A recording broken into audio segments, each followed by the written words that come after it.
नमस्कार मित्रों, स्वागत है आपका इंटेंस लाइट यूट्यूब चैनल पर। दोस्तों, जैसा कि हम यूपी ट्रिपल एससी के पैटर्न पर आधारित जीके के प्रश्नों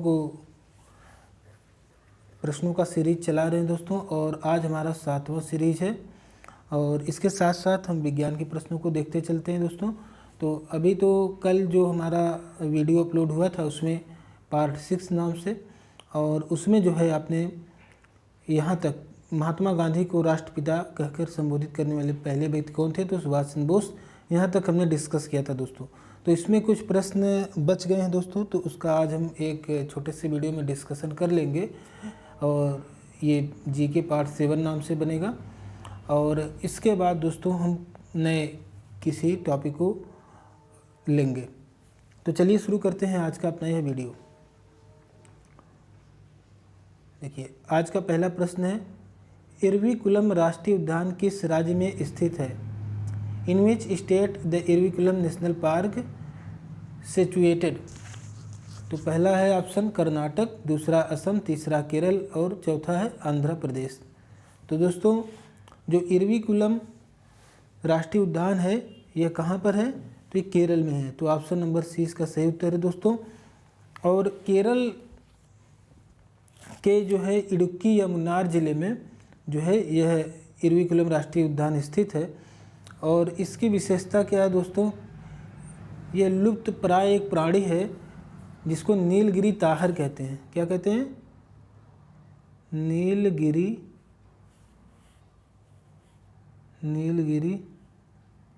ताहर, इसके लिए प्रसिद्ध है। और पश्चिमी घाट में है 97 वर्ग किलोमीटर में, 97 किलोमीटर स्क्वायर, 97 वर्ग किलोमीटर में फैला हुआ है। और दोस्तों, यहाँ पर और क्या चीज़ें पाई जाती हैं? यहाँ पे चाय के बागान के लिए भी ये फेमस है। और ये केरल का पहला नेशनल पार्क है। जो इरविकुलम राष्ट्रीय उद्यान है, ये क्यों पूछा जा रहा है? क्योंकि ये फर्स्ट है, केरल का पहला नेशनल पार्क है, इसलिए इसको पूछा गया। दोस्तों, अगर बात हुई है नेशनल पार्क की या राष्ट्रीय उद्यान की, तो हम कुछ और उदाहरण ले लेते हैं। जैसे कि केरल में अन्य कौन कौन से हैं? तो साइलेंट वैली नेशनल पार्क है, शोला नेशनल पार्क है आदि। बात करें कर्नाटक की, तो कर्नाटका में कौन कौन से हैं? तो कर्नाटका में एक तो है बनेरघट्टा नेशनल पार्क, दूसरा है बांदीपुर नेशनल पार्क, तीसरा है Nagarhole national park, Kudremukh national park और अंशी नेशनल पार्क। तो ये कर्नाटक में हमने 5 नेशनल पार्क के बारे में जाना: बनेरघट्टा, बांदीपुर, नागरहोल, कुद्रेमुख और अंशी। इसके अलावा दोस्तों, अगर बात करें असम की, तो असम में कौन कौन से नेशनल पार्क हैं? तो सबसे फेमस है दोस्तों काजीरंगा राष्ट्रीय उद्यान, एक सींग वाले गैंडे के लिए जाना जाता है। काजीरंगा राष्ट्रीय उद्यान कहाँ पर है? असम में दोस्तों। इसके अलावा दोस्तों, मानस राष्ट्रीय उद्यान, नामेरी राष्ट्रीय उद्यान, औरंग राष्ट्रीय उद्यान, डिब्रू सैखोवा राष्ट्रीय उद्यान, देहिंग पटकाई राष्ट्रीय उद्यान, ये सभी जो हैं दोस्तों ये असम में स्थित है। आंध्र प्रदेश की बात करें दोस्तों, आंध्र प्रदेश में कौन कौन से हैं? तो श्री वेंकटेश्वर राष्ट्रीय उद्यान और पापी कोडालू राष्ट्रीय उद्यान। तो ये जो है 2 पार्क जो है आंध्र प्रदेश के।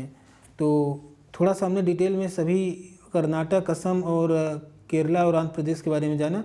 और इसका जो इस प्रश्न का सही उत्तर है, इरविकुलम राष्ट्रीय उद्यान किस राज्य में है? तो केरल में स्थित है, और ये केरल का फर्स्ट राष्ट्रीय उद्यान है। ये बात आपको ध्यान रखना होगा। चलिए दोस्तों, आगे बढ़ते हैं। अगला प्रश्न है, निम्नलिखित में से कौन सा अजैविक नहीं है? दोस्तों, अजैविक नहीं है पूछा है, यानी अजैविक नहीं है, इसका मतलब क्या है? वो जैविक हो सकता है, बायोटिक। और जैविक का मतलब क्या है? जिसमें जीवन हो। तो देखिए, पानी में, मृदा में, हवा में, क्या ये अजैविक नहीं है? तो ये तो अजैविक हैं। तो कवक क्या है? कवक एक बैक्टीरिया है, मतलब कि कवक क्या है? कवक अजैविक नहीं, यानी जैविक है। कवक क्या काम करता है? देखिए, जैविक घटक होते हैं कई तरह के। जैविक कारक में क्या आता है? कवक आता है, बैक्टीरिया आता है, खमीर आता है। जैविक घटक होते हैं। तो देखिए, जैविक घटक जो होते हैं दोस्तों, इसमें जो कि मुख्यतः 2 होते हैं, एक होता है उत्पादक प्रोड्यूसर और दूसरा होता है उपभोक्ता। उत्पादक में कौन कौन होता है दोस्तों? पेड़ पौधे होते हैं। और उपभोक्ता में प्राथमिक उपभोक्ता, द्वितीयक उपभोक्ता, तृतीयक उपभोक्ता और उसके बाद अपघटक आते हैं। जो अपघटक होते हैं दोस्तों, अपघटक का ही उदाहरण है कवक। तो ये किस में आते हैं? ये उपभोक्ता में आते हैं और ये भी जैविक जैसा कि मैंने बताया, जैविक दो तरह के होते हैं, एक होता है उत्पादक, दूसरा उपभोक्ता। और उपभोक्ता जो है प्राथमिक उपभोक्ता, द्वितीयक, तृतीयक और उसके बाद अपघटक आता है। प्राथमिक उपभोक्ता जो शाकाहारी होते हैं और द्वितीयक जो मांसाहारी होते हैं, तृतीयक जो सर्वाहारी होते हैं। और जो अपघटक होते हैं वो मरे हुए पदार्थों को खाते हैं, जैसे कि मांसाहारी या मर गया या कोई भी चीज़ मर गया या डेड बॉडी हो गई तो उसको जो है ये काट के इसको ख़त्म कर देते हैं। तो इसमें आते हैं कवक, बैक्टीरिया, खमीर आदि आते हैं। तो दोस्तों ये अपघटक के अंतर्गत आते हैं। और बात करें अजैविक कौन सी चीज़ पदार्थ होते हैं, जैसे पानी, मृदा, हवा, ये सब चीज़ें क्या है? ये अजैविक हैं। जलवायु, तापमान, वर्षा, मिट्टी, पहाड़, ये सब क्या है? ये अजैविक, क्योंकि उसमें जीवन है ही नहीं। तो ये हो गया इसके बारे में। अगला प्रश्न देखिए दोस्तों, अगला देखिए, ये करंट अफेयर से संबंधित है और लेकिन देखिए 2019 का पेपर है और 2014 के बारे में पूछ रहा है, तो ज़रूर इसमें कुछ जो है इसमें राज है कुछ अच्छा। देखिए 2014 तक उपलब्ध जानकारी के अनुसार निम्नलिखित में से कौन सा विश्व में टिन का अग्रणी उत्पादक देश है? दोस्तों तो आज भी जो है टिन का अग्रणी उत्पादक है चीन। 2014 के बाद से चीन जो है टिन का अग्रणी उत्पादक देश है, तो इसको हमें याद रखना होगा। निम्नलिखित में से किस जिले में कल्लल नई के नाम से जाना जाने वाला ग्रैंड एनिकट बांध, जो कि सबसे पुराने बांधों में से एक है, स्थित है? तो दोस्तों ये कहाँ स्थित है? ये तिरुचिरापल्ली में स्थित है। और मतलब कि तिरुचिरापल्ली से लगभग 20 किलोमीटर के दायरे में, 20 किलोमीटर की दूरी पर ही स्थित है। तो मान लेते हैं तिरुचिरापल्ली में, ठीक। तिरुचिरापल्ली ये तमिलनाडु में पड़ता है, कावेरी नदी के तट पर, ठीक है। कावेरी नदी के पानी में जो है, पानी पर जो है बना हुआ है। और ये बांध जो है, इस बांध की खासियत क्या है? 150 ईस्वी में चोल राजा करिकालन के शासनकाल के दौरान बनाया गया था। तो ग्रैंड एनिकट बांध है, ये चोल राजा करिकालन के शासनकाल के दौरान बनवाया गया था, जिसका कई बार जीर्णोद्धार हुआ है, इसलिए ये अभी तक बरकरार है। चलिए आगे देखते हैं। वर्ष 2012 तक उपलब्ध जानकारी के अनुसार विश्व में बॉक्साइट का सबसे बड़ा उत्पादक देश कौन सा है? तो दोस्तों बॉक्साइट का सबसे बड़ा उत्पादक देश कौन सा है? तो इसमें देखिए ब्राज़ील, भारत, ऑस्ट्रेलिया, इंडोनेशिया। तो इसका सही उत्तर है दोस्तों ऑस्ट्रेलिया। 2012 में 76.28 मिलियन टन उत्पादन किया था ऑस्ट्रेलिया ने। और ये पूरे दुनिया का जितना उत्पादन होता है उसका 31% है, अकेले ऑस्ट्रेलिया उत्पादन करता है। और ऑस्ट्रेलिया के बारे में कुछ चीज़ें जान लेते हैं दोस्तों। ऑस्ट्रेलिया जो है, इस तरह से आपने इसका मैप ऐसे ही कुछ इस तरह से देखा होगा, ऑस्ट्रेलिया का मैप। और ऑस्ट्रेलिया की राजधानी क्या है? कैनबरा है। और ऑस्ट्रेलिया की मुद्रा क्या है? ऑस्ट्रेलियाई डॉलर है। और यहाँ पर ये जो इसका जो पूर्वी जो समुद्र के किनारा, यहाँ पर क्या है? कोरल रीफ पाए जाते हैं। तो ये कुछ सामान्य चीज़ें हैं। अगला बढ़ते हैं हम। निम्नलिखित में से कौन सी नदी उत्तर पिनाकी के नाम से जानी जाती है? तो कौन सी नदी उत्तर पिनाकी के नाम से जानी जाती है दोस्तों? कावेरी, ब्राह्मणी, वैगई या पेन्नार? तो दोस्तों पेन्नार नदी जो है उत्तरी पिनाकिनी के नाम से जानी जाती है। यह कर्नाटक राज्य के चिकबल्लापुर जिले में नंदी पहाड़ियों से निकलती है और बंगाल की खाड़ी में मिल जाती है। आंध्र प्रदेश होते हुए, मतलब कि ये कहाँ से निकलती है? कर्नाटक से निकलती है और आंध्र प्रदेश होते हुए बंगाल की खाड़ी में मिल जाती है। ये नदी घाटी पूर्वी घाट के वर्षा क्षेत्र में स्थित है और वहाँ पर सालाना 500 मिलीमीटर का औसतन वर्षा होता है। अन्य की बात करें दोस्तों, तो जैसा कि यहाँ पर ये पेन्नार की बात हो गई, और चलिए अगले प्रश्न की ओर देखते हैं हम। अंगूर की खेती करने को या संवर्धन को निम्नलिखित में से किस नाम से जाना जाता है? दोस्तों अंगूर की कृषि के बारे में पूछा जा रहा है, तो विटीकल्चर, पीसीकल्चर, सेरीकल्चर या हॉर्टिकल्चर।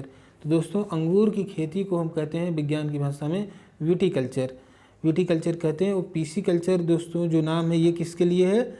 ये है मत्स्य पालन यानी मछली पालन, मछली पालने को क्या कहते हैं? पिसीकल्चर कहते हैं। और सेरीकल्चर किसे कहते हैं दोस्तों? तो रेशम कीट पालन, रेशम कीट को जो पाला जाता है और उससे फिर रेशम निकलता है जिससे कपड़ा बुना जाता है, तो उसे सेरीकल्चर कहते हैं, रेशम कीट का पालन। ठीक है। और जो हार्टिकल्चर किसे कहते हैं दोस्तों? तो देखिए हार्टिकल्चर होता है उद्यान विज्ञान या जिसमें फल सब्जी वगैरह बागवानी में उगाते हैं, तो बागवानी कह सकते हैं इसे, बागवानी कृषि, फल सब्जी। ठीक है, फल सब्जी आदि उगाया जाता है, फूल भी उगाया जाता है, तो ये हॉर्टिकल्चर कहलाता है। इसके अलावा दोस्तों कुछ और है, जैसे कि मधुमक्खी पालन को क्या कहते हैं, कभी कभी पूछता है, तो एपीकल्चर, एपीकल्चर किसे कहते हैं? मधुमक्खी पालन को कहते हैं। वर्मी कल्चर किसे कहते हैं? केचुआ पालन को, केचुआ पालन को क्या कहते हैं? वर्मी कल्चर कहते हैं। और ओलेरी कल्चर किसे कहते हैं? सब्जी विज्ञान को कहते हैं। देखिए ध्यान दीजिएगा, हार्टिकल्चर जो होता है वो बागवानी कृषि है, तो इसमें फल सब्जी फूल वगैरह उगाए जाते हैं, लेकिन ओलेरी कल्चर सब्जी विज्ञान को कहते हैं। ठीक है, चलिए आगे बढ़ते हैं अगले प्रश्न की ओर। अगला प्रश्न है, कह रहा खादर और बांगर निम्नलिखित में से किस प्रकार की मिट्टी है? काली मिट्टी, जलोढ़ मिट्टी, लाल मिट्टी या लैटेराइट मिट्टी? दोस्तों जो काली मिट्टी होती है वो तो लावा निर्मित होती है, और जलोढ़ मिट्टी होती है जो नदियों द्वारा बहाकर लाई गई मिट्टी होती है। जैसे मान लीजिए दोस्तों ये है आपकी नदी, ऐसे बह रही है नदी, ठीक है, तो नदियाँ क्या होती हैं, हर साल जो है बाढ़ आता है, इसका कुछ क्षेत्र होता है ये बढ़ जाता है, बाढ़ का क्षेत्र, और कभी कभी बहुत ज़्यादा बाढ़ आ जाता है। तो दोस्तों कभी कभी जब ज़्यादा बाढ़ आ जाता है तो नदियाँ अपने साथ जो भी अवसाद बहा करके लाती हैं वो अगल बगल के क्षेत्र को गीली कर देती हैं, इससे ये ज़मीन जो है उपजाऊ हो जाती है। लेकिन दोस्तों हर साल बहुत ज़्यादा बाढ़ नहीं आता, इसलिए कुछ क्षेत्र तक ही इसका गाद जमा हो जाता है। मतलब जो नई मिट्टियाँ होती हैं, जलोढ़ मिट्टी, तो जलोढ़ मिट्टी तो ये भी है, ये 1 और 2 लिख देते हैं, ये दोनों जो जलोढ़ मिट्टियाँ। लेकिन जो बांगर है, जो दूर है इससे, नदी से जो दूर है एरिया, वो बांगर कहलाता है। क्या कहलाता है? बांगर। और जो पास में है, जैसे ये नदी के पास वाला जो एरिया, ये क्या कहलाता है? बांगर, सॉरी ये कहता है खादर। यानी जहाँ हर साल जो है नदी पानी मतलब कि जलोढ़ मिट्टी गिराती है, उसको खादर कहते हैं। इसमें सिलिका और ये सब चीज़ें ज़्यादा होती हैं, गाद वगैरह ज़्यादा होता है। और थोड़ी जो दूरी पर होती है उसको क्या बोलते हैं? उसको बांगर बोलते हैं, बांगर या बांगर। तो दोनों ही, खादर और बांगर दोनों मिट्टियाँ जलोढ़ मिट्टी के प्रकार हैं, तो ऑप्शन बी इसका सही उत्तर है। चलिए आगे बढ़ते हैं। अगला है, तनामी रेगिस्तान निम्नलिखित में से किस देश में स्थित है? तो तनामी रेगिस्तान के बारे में पूछा है दोस्तों। तो तनामी रेगिस्तान कहाँ स्थित है? तो ऑस्ट्रेलिया में स्थित है, ऑस्ट्रेलिया में स्थित है। और अभी अभी हमने देखा ऑस्ट्रेलिया की राजधानी क्या थी? कैनबरा थी। कैनबरा वेरी इंपॉर्टेंट, अक्सर पूछा जाता है। इसके अलावा दोस्तों जैसे कि आप कहें अगर भारत में कौन सा मरुस्थल है, कौन सा रेगिस्तान है, तो इसको आप कमेंट बॉक्स में लिखिए। ठीक है, चलिए आगे बढ़ते हैं। मार्च 2019 तक उपलब्ध जानकारी के अनुसार भारतीय संविधान में कितने मौलिक कर्तव्य? तो दोस्तों मार्च 2019 कोई मतलब नहीं है, यहाँ पर एग्जामिनर ने आपको सिर्फ जो है परेशान करने के लिए इसको ऐसा लिखा है, कंफ्यूज करने के लिए, जबकि मार्च 2019 के आसपास कोई ऐसा संशोधन हुआ ही नहीं था। तो जो हमारे जो कि मौलिक कर्तव्य हैं, ठीक है, वो 11 काफ़ी समय से थे, तो 11 हैं भी। तो मौलिक कर्तव्य 11 हैं और 11 क्या क्या हैं इसको आपको देखना होगा। और ये किस भाग में है, तो संविधान के, भारतीय संविधान के भाग 4 के अनुच्छेद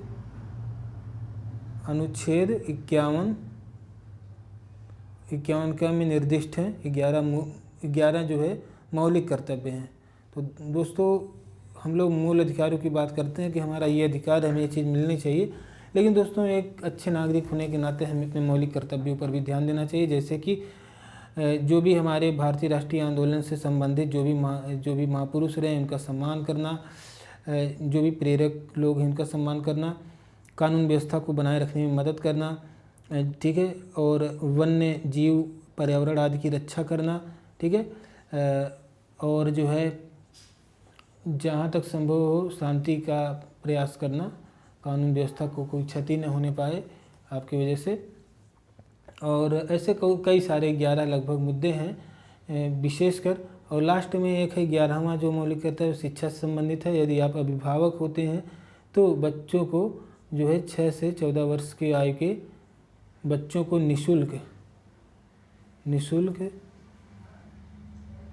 निःशुल्क शिक्षा की व्यवस्था भी करना एक मौलिक कर्तव्य है। मौलिक कर्तव्य दोस्तों ये जो है इसके लिए सरकार आपको बाध्य नहीं कर सकती। यह आपके अंदर इतनी नैतिकता राष्ट्र के प्रति होनी चाहिए कि आप इसे जो है अपने अंदर इसको आत्मसात करें और इसका पालन करें। दूसरी बात दोस्तों, एक और इम्पॉर्टेंट बात है मौलिक कर्तव्य के बारे में कि यह संविधान में किस तरह से जोड़ा गया था, किसके आधार पर, तो यह स्वर्ण सिंह समिति की सिफारिश के आधार पर संविधान में मौलिक कर्तव्य जोड़े गए थे। तो ये है इम्पॉर्टेंट बात। इसके अलावा दोस्तों मौलिक कर्तव्य की अगर बात आती है तो हमें मूल अधिकार के बारे में भी थोड़ी सी जानकारी लेनी चाहिए। तो मूल अधिकार की बात करें तो भाग 3 में अनुच्छेद 12 से 35 तक मूल अधिकारों की बात की गई है। चलिए आगे बढ़ते हैं अगले प्रश्न की ओर। अगला देखिए, भारत में किस देश में भारत अफ्रीका कृषि और ग्रामीण संस्थान की स्थापना के लिए national bank for agriculture and rural development consultancy services के साथ अप्रैल 2019 में समझौता ज्ञापन पर हस्ताक्षर किया था? दोस्तों ये तो मलावी के साथ किया था, लेकिन क्योंकि ये खबर पुरानी इसलिए अब ये इम्पॉर्टेंट नहीं है। अब जो नए समझौते होंगे 2020, 21, 22 के 2021-22 के वो आप देख कर जाइएगा। अगला फिर वही है कि 2018-19 का एक प्रश्न है और इसमें पूछा है किस लगातार दूसरे वर्ष के लिए किस राज्य को भारत सरकार के कार्मिक एवं प्रशिक्षण विभाग ई लर्निंग प्रशिक्षण कार्यक्रम में पहला स्थान दिया गया है? तो दोस्तों ये दिया गया है, ये दिया गया किसको? तेलंगाना को दिया गया है। चलिए आगे बढ़ते हैं, अगला प्रश्न देखते हैं। उत्तर प्रदेश, हाँ ये इम्पॉर्टेंट है। उत्तर प्रदेश दिवस निम्नलिखित में से किस तारीख को मनाया जाता है? दोस्तों हम इसको कई बार डिस्कस कर चुके हैं। इसके पहले भी हमने आपको बताया था जब गोविंद वल्लभ पंत के मुख्यमंत्री वाली बात बताई थी, जब उत्तर प्रदेश संयुक्त प्रांत का नाम बदलकर उत्तर प्रदेश रखा गया, वो वाला डिस्कशन किया था, तब भी आपको बताया था।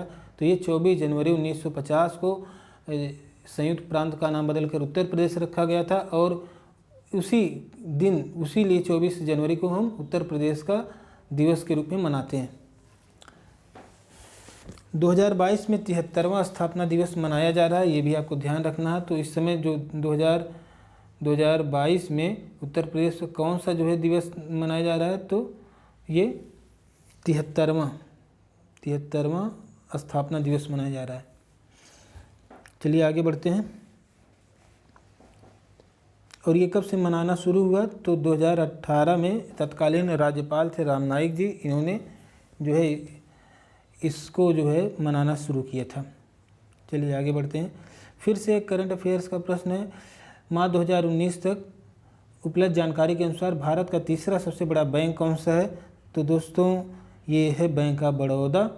तो ये चूँकि पुराना खबर है, अब इसको आप अपडेट कर लेना। रिलायंस म्यूचुअल फंड ने निम्नलिखित में से किस कंपनी के साथ आवाज़ आधारित वित्तीय लेन देन की शुरू करने की साझेदारी की? दोस्तों आप अगर कुछ सर्च करते हैं तो बोलकर सर्च करते हैं गूगल पर, तो ये गूगल आंसर सही है। इस तरह से आप याद कर लीजिए। गूगल अमेरिकी मल्टीनेशनल कंपनी है। इसका जो है क्षेत्र क्या है, कार्य क्षेत्र क्या है, इंटरनेट पे सर्च करना, क्लाउड कंप्यूटिंग एंड एडवर्टाइजमेंट करना, ठीक है। इसका इस्टेब्लिशमेंट कब हुआ था, 4 सितंबर 1998 को गूगल का इस्टेब्लिशमेंट हुआ था, इसकी स्थापना हुई थी। कहाँ हुआ था, कैलिफोर्निया यूएसए में हुआ था। इसके सीईओ कौन है, कई बार पूछा गया है, रेलवे के एग्जाम में भी पूछा गया है। तो इसके सीईओ हैं गूगल के सुंदर पिचाई, सुंदर पिचाई इसके सीईओ हैं, चीफ एग्जीक्यूटिव ऑफिसर। चलिए आगे बढ़ते हैं दोस्तों। मार्च 2019 तक उपलब्ध जानकारी के अनुसार इन 4 देशों दक्षिण सूडान, लीबिया, यमन और ग्रीस में निम्नलिखित में से कौन सी बात सामान्य है। दोस्तों तो इसको आप जो है देखिए, करंट अफेयर्स के प्रश्न हैं तो इसको बहुत ज़्यादा ज़रूरी नहीं है, लेकिन आप इसको देख लीजिएगा। और मार्च 2019 में रिलायंस जियो ने कितनी धनराशि चैट बॉट करने वाली स्टार्टअप फर्म हैप्टिक का अधिग्रहण किया था। तो दोस्तों इसका आंसर है, ये भी इम्पॉर्टेंट नहीं है, 700 करोड़। खाली आप ये जानते रहिए कि रिलायंस जियो के बारे में जो नई नई कंपनियां बहुत ज़्यादा मतलब कि ट्रेंड में चल रही हैं उनके बारे में कुछ ना कुछ पूछा जा सकता है। कुछ अगर वो नया कोई अधिग्रहण करते हैं या किसी के साथ कोई समझौता करते हैं तो, और कम से कम 100-200 करोड़ या 700-500 करोड़ का अगर वो लोग ऐसा कोई अधिग्रहण करती हैं या कोई समझौता करती हैं तो अपने आप में एक इम्पॉर्टेंट फैक्ट बन जाता है। तो इस तरह से करंट अफेयर्स को हमें समझ करके याद रखना होगा। अब चूँकि पुराना हो गया है तो इसको दोबारा पूछने की कोई संभावना है नहीं, लेकिन हमें एक आइडिया मिल जाता है। अगला देखिए, international centre for automotive technology ICAT नवंबर में न्यूजेन मोबिलिटी शिखर सम्मेलन 2019 निम्नलिखित में से किस स्थान पर आयोजित होने वाली है। मुंबई, मानेसर, बेंगलुरु या चेन्नई। तो देखिए आयोजित होने वाली है, शायद ये आयोजित हो भी गई हो या कोविड के कारण न हुई हो, इसके बारे में कोई जानकारी नहीं है। तो ये मानेसर में होने वाली थी, लेकिन अब इससे मिलती जुलती कोई खबर आएगी तो आपके लिए इंपॉर्टेंट हो जाएगी। अगला है, कौन सी वीडियो ऐप टिकटॉक का स्वामित्व रखता है, कौन ओनरशिप रखता है इसका। तो दोस्तों ये बाइट डांस, ऑप्शन सी सही है। और दोस्तों अब चूँकि टिकटॉक का प्रतिबंध लग चुका भारत में तो अब ये इसका कोई महत्व नहीं है, लेकिन फिर भी आपको ध्यान रखना होगा। और ऐसे कोई भी सोशल मीडिया प्लेटफॉर्म जो बहुत ज़्यादा हाईलाइट होता है, बहुत ज़्यादा ग्रो करता है, उसके व्यूवर्स बढ़ते हैं, तो वो आपके परीक्षा के लिहाज से भी थोड़ा इम्पॉर्टेंट हो जाता है। अगला प्रश्न है दोस्तों, निम्नलिखित में से किसे UAE द्वारा अप्रैल 2019 में द्विपक्षीय रणनीतिक संबंधों को एक बढ़ावा देने के लिए प्रतिष्ठित जायद पदक के साथ सम्मानित किया गया था। दोस्तों तो ये प्रधानमंत्री नरेंद्र मोदी को आयोजित किया जाता है। एक और शॉर्ट ट्रिक आपको देता हूं दोस्तों, सम्मानों में अगर आप देखिएगा, मैंने कई एग्जामिनेशन में देखा, चाहे रेलवे का हो, चाहे जैसे ये भी पेपर है UPSSC का या अन्य कहीं भी मैंने देखा, तो ज़्यादातर कम से कम जो सम्मान विदेशों में प्रधानमंत्री नरेंद्र मोदी को मिल रहे हैं उनके बारे में ज़रूर पूछा जा रहा है। तो इनको जितने भी सम्मान अभी तक मिले हैं उसको एक बार आप देख लें, वो करंट में जो भी मिल रहे हैं उसको ज़रूर देखें। चलिए अगले प्रश्न पर हम आगे बढ़ते हैं। निम्नलिखित में से कौन भारत की पहली ट्रांसजेंडर चुनाव राजदूत बनी। तो दोस्तों ये जो है थोड़ा सा पुराना सवाल है, लेकिन चूँकि पहली ट्रांसजेंडर चुनाव राजदूत बनी है तो ये हमेशा के लिए इम्पॉर्टेंट हो गया। पहली ट्रांसजेंडर चुनाव राजदूत बनी है कौन, गौरी सावंत। दोस्तों अब ये स्टैटिक जीके का प्रश्न हो गया, ठीक है, क्योंकि भारत में पहला कौन, मतलब कि किसी क्षेत्र में पहला कौन, ठीक है, इस तरह का प्रश्न ये हो गया। अब ये जीके का स्टैटिक जीके का प्रश्न हो गया, तो इसको आपको याद रखना होगा। इसके अलावा दोस्तों अब जैसे जोजिया मंडल एक यहाँ पे नाम दिख रहा है, ये भी ट्रांसजेंडर हैं और ये भारत की पहली जज बनी हैं। और ये कहाँ पर इनकी नियुक्ति हुई, तो पश्चिम बंगाल के किसी हाई कोर्ट में जो है वहाँ पर ये जोजिया मंडल इनका नाम है, तो ये जो है जज बनी है। इसके अलावा दोस्तों पद्मिनी प्रकाश जो है वो पहली न्यूज एंकर हैं। पहली न्यूज एंकर कौन है, पद्मिनी प्रकाश। पद्मिनी प्रकाश ये भी ट्रांसजेंडर है, वो पहली ट्रांसजेंडर न्यूज एंकर हैं। तो इन बातों को आप ध्यान में रखिए, ये स्टैटिक जीके के प्रश्न हैं और हमेशा सदाबहार हैं, ठीक है। ये करंट में भी हैं लेकिन स्टैटिक जीके के भी हैं। अगला प्रश्न, अप्रैल 2019 तक जानकारी के अनुसार निम्नलिखित में से कौन सा देश नवीनतम फीफा विश्व फुटबॉल रैंकिंग में पहले स्थान पर है। दोस्तों तो इसमें जो उस समय था तो वो बेल्जियम था, और करंट का आप जो है थोड़ा अपडेट कर लेना अगर इससे संबंधित कोई न्यूज आती तो। अप्रैल 2019 तक उपलब्ध जानकारी के अनुसार भारतीय उद्योग परिसंघ CII के अध्यक्ष कौन हैं? तो CII के अध्यक्ष जो है विक्रम किर्लोस्कर हैं, तो ऑप्शन नंबर सी सही हो जाएगा। आगे बढ़ते हैं। अप्रैल 2019 तक उपलब्ध जानकारी के अनुसार तमिलनाडु कृषि विश्वविद्यालय के कुलाधिपति कौन हैं? तो इसको भी आप देख लीजिएगा, ठीक है। अगला प्रश्न है, कमेंट में आप लिखिएगा इस जो मैं नहीं बता रहा हूँ। जुलाई 2019 का फिर एक है, इसके लिए भी कोई ज़्यादा आंसर नहीं, लेकिन हाँ किसान कृषि मंत्रालय से पूछा है, केंद्रीय कृषि और किसान कल्याण मंत्री कौन हैं? तो ये हैं राधा मोहन सिंह, राधा मोहन सिंह। अगला प्रश्न है, निम्नलिखित में से कौन सा देश विश्व में गेहूं का सबसे बड़ा उत्पादक देश है दोस्तों? तो ये कौन सा देश है? ये है फ्रांस।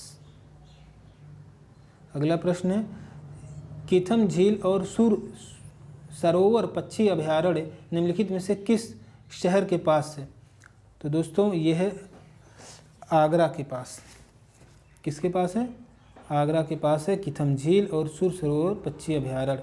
तो इम्पॉर्टेंट क्वेश्चन है, उत्तर प्रदेश स्पेशल का क्वेश्चन है, इसको आप याद रखिए। आगरा में स्थित है इसलिए यूपी का प्रश्न है। चलिए आगे बढ़ते हैं। भारत का कौन सा शहर प्रसिद्ध फलकनुमा पैलेस का घर है? तो कौन सा शहर है इसमें से दोस्तों? तो हैदराबाद है। ऑप्शन नंबर डी सही हो जाएगा इसका उत्तर। तो ये भी स्टैटिक जीके का प्रश्न है। आगे बढ़ते हैं। निम्नलिखित में से किस राज्य की पुलिस का आदर्श वाक्य है सुरक्षा आपकी संकल्प हमारा? ठीक है, इसका अर्थ है सुरक्षा हमारा संकल्प है, आपकी सुरक्षा हमारा संकल्प है। चलिए, तो ये आदर्श वाक्य किसका है? तो उत्तर प्रदेश पुलिस का है। तो ऑप्शन नंबर सी सही हो जाएगा। आगे बढ़ते हैं। अब उत्तर प्रदेश के जितने भी इस तरह के आदर्श वाक्य हैं उसको आपको ध्यान में रखना होगा। अगला प्रश्न है, 3G 4G और 5G की मोबाइल प्रौद्योगिकी श्रृंखला में जी का क्या अर्थ होता है? तो जी का अर्थ होता है दोस्तों जेनरेशन, यानी पीढ़ी, यानी तीसरी पीढ़ी, चौथी पीढ़ी या पांचवी पीढ़ी की। ठीक है, तो फिर 5G का मतलब होता है 5th जनरेशन की। ठीक है, तो ये जो है आप लोग 4G इस्तेमाल करते हैं, इसमें 5G भी जो है कहीं कहीं लॉन्च हो गया है। तो ये चीज़ है। अगला है, दक्षिण अफ्रीका के उस पूर्व खिलाड़ी का क्या नाम है जो वर्तमान में 2019 सीजन के लिए royal Challengers Bangalore RCB cricket team का मुख्य कोच है? दोस्तों इसमें जो है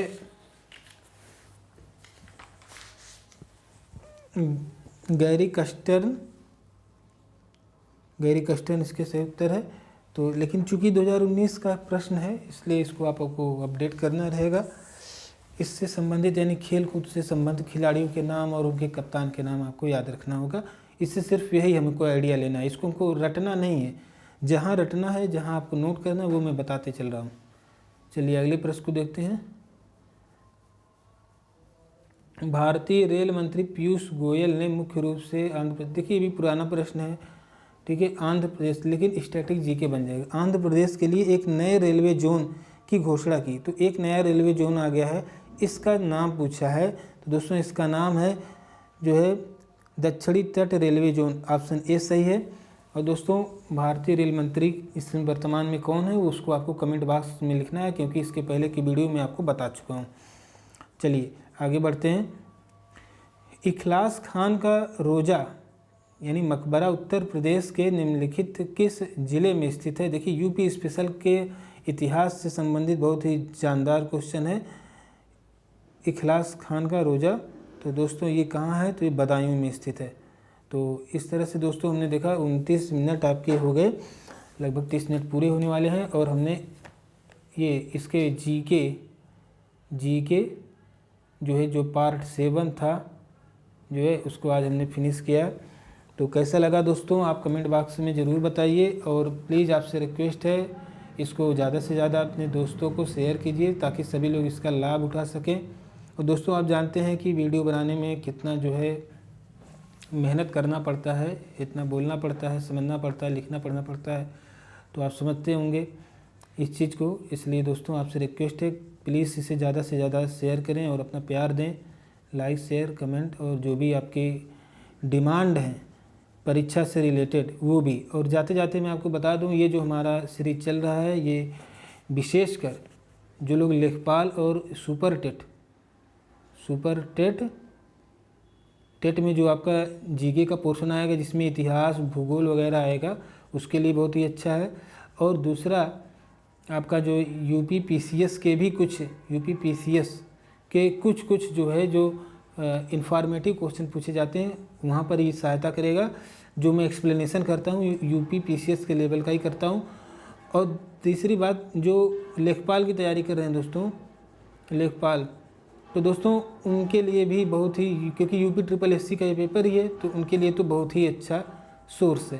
तो दोस्तों ये तीनों चीज़ों की तैयारी करने वाले लोग विशेष ध्यान दें और इसको जो है इसको देखें और इसका लाभ उठाएं। इंटेंस लाइट यूट्यूब चैनल को देखने के लिए, उसे शेयर करने के लिए आपको बहुत बहुत धन्यवाद। मिलेंगे नेक्स्ट वीडियो में। हार्दिक आभार।